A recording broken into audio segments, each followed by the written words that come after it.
And after sort of checking the cells back and forth, you reach your hand up to one of the cells and you hear a very faint voice sort of emanating from the cell.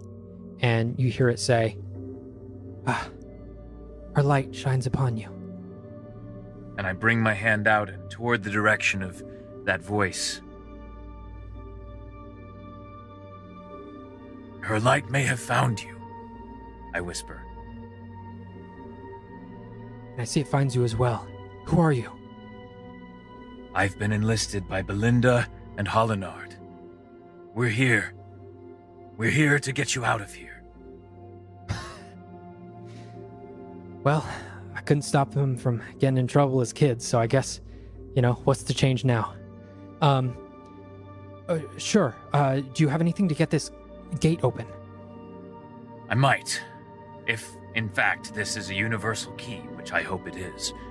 And I use the same key that I opened the other cell with on this cell. Okay. And once again, it opens up. Fantastic. All right. We need to find them, and then we need to get out of here. But first, and then I'm just going to scan the cells just around hers. Not actively, seek out or go any great distance, but try to look around to see if I can get the description of the powerful mage that was described. Yeah, so looking down this hallway, it's pretty dim in here, but you can see 2 cells down from her. Since this is all just vertical iron bars, you can sort of see into the cages down, and you see 2 cells beyond these chains that come from 5 different points on the ceiling down to 1 point on someone's back. And you can see 5 chains from the ground coming up and also meeting, sort of stretching their body in their arms out on either side and keeping them down on their knees. These chains that are coming from the ceiling and the ground and the walls are just keeping this person completely locked in one position. You can see that the woman who you just freed, as well as the dwarf who you just freed, they were pretty much free to roam around the cell, whereas this person is completely locked in place just with these chains and sort of handcuffs and all of these binding mechanisms. You, restrained one, are you awake? Yeah, for the time being. Why are you here?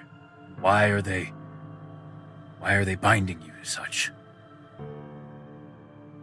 Well, I just think they're a little afraid of me, but that's all going to change when I get out of here. And he sort of tries to move back and forth, but he can't really move. And as he struggles to move back and forth, you can see these deep purple runes all over the chains now begin to glow and pulse.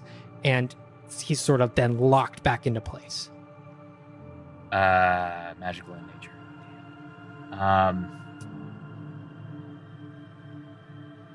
What's your name? My name is Shreya. I'm a being of the plane of air, and I saw someone similar to who practices your magics, and if your fate be similar to that of theirs, you may not have much time left. But if your cause be noble, and I've already taken the step to break this many laws to get here. What would you say if I could give you your freedom sooner? What is your purpose in this place? Why were you restrained in such a way?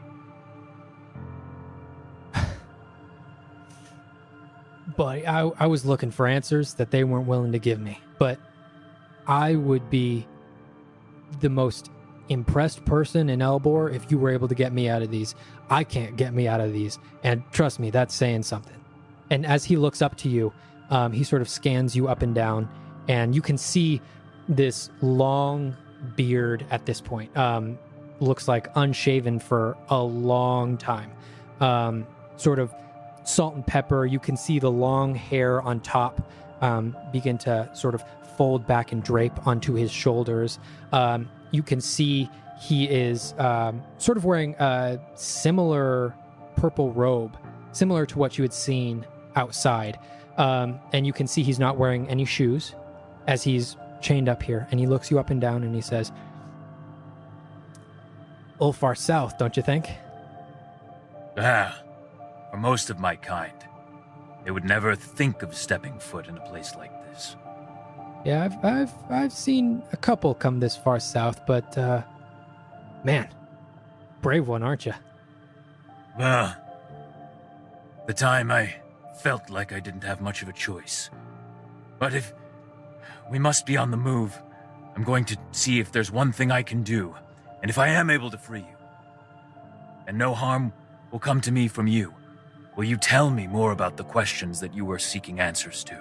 Yeah, man, if you get me out of here, I'll tell you anything you want to know. So even before he finishes this sentence, I think back to, again, every flame I've ever witnessed, felt, and sensed in any capacity, as I press my hands to the staff, and I'm going to cast heat metal on the chains that are surrounding him.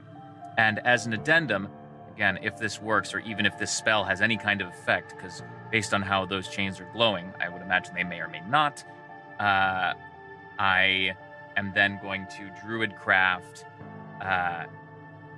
very hard vines to sort of tear apart the chains when they heat up to that point. And Okay. also, heat metal does do 2d8. Any creature attached does have to take 2d8 of fire damage. So I hope that this mage isn't little spring chicken. Okay. So as these vines sort of wrap around and heat metal is cast, you can see there's like steam coming up. So it's getting hot, but absolutely nothing is happening to the chains. And as this mage is looking up at you, he goes, "You're gonna have to do better than that. Trust me, I've tried much better than that, and nothing's happened." Well, if there's anything you can do to those chains while they're this hot, in conjunction, or perhaps you could tell me what Hey, your best... Shreya, Yeah, yes. great to meet you. Xavier Willow Arch. Good to meet you, Shreya. Get these people out of here, all right? All right. Xavier, I hope you don't meet the same fate as the man I saw earlier today. And at this point, from down the hall, you see, or you don't see, you hear again the sort of clanking of metal as a couple of dwarven guards are coming down the hallway. And you can hear them say just before they see you, "All right, prisoner transfer. Everyone back shit. against the walls.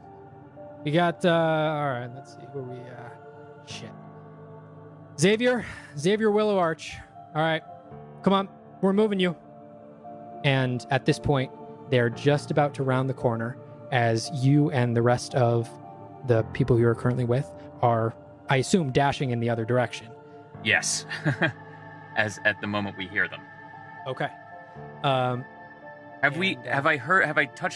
I know anything about the kids? As you are dashing in the other direction, you can see the kids sort of coming back in the opposite direction, sort of doubling back and checking each cell once again. But as soon as they see you guys all together, they run up, give their mom a quick hug, and then sort of pull all of you guys along to get back to the sewer.